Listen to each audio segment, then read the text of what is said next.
చలికాలం గుండాలలో స్నానం చేయాలంటే అందరూ మస్తు భయపడతారు. కానీ ఇక్కడ గుండాలల్లో చలికాలం స్నానం చేయడానికి అందరు ఎక్కువ ఇష్టపడతారు. ఎందుకంటే ఇక్కడ గుండాలల్లో ఎక్కడ లేని విధంగా గరం గరం నీళ్లు ఉంటాయి. మొత్తం 7 గుండాలు ఉంటాయి. ఇక్కడ 7 గుండాలలో 7 రకాలు ఉంటాయి నీళ్లు.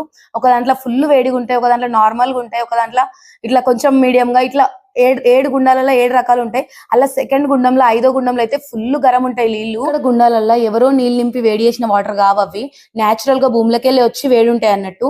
ఇది దేవుని మహిమ. ఇక్కడ గుండాలే కాకుండా ఇంకా పక్కపొంటి పారే వాటర్ కూడా ఉంటాయి.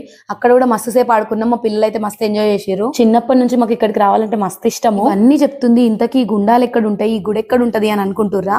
ఇది భీవండికి 1 అవర్ జర్నీ ఉంటది ఇక్కడికి. ఇది వజ్రేశ్వరి. ఇక్కడ 3 అమ్మవార్లు. భీవండి తెలిసిన వాళ్ళకి, భీవండిలో చుట్టాలు ఉన్న వాళ్ళకి ఈ గుడి ఖచ్చితంగా తెలిసే ఉంటది. ఒక్కసారన్నా వచ్చిపోయి ఉంటారు. కానీ తెలియని వాళ్ళకి చెప్తున్నా, ఇది వజ్రేశ్వరి. మా వజ్రేశ్వరి మాత స్టోరీతోని నెక్స్ట్ వీడియోలో మీ ముందుకు వస్తా. బాయ్ అందరికి.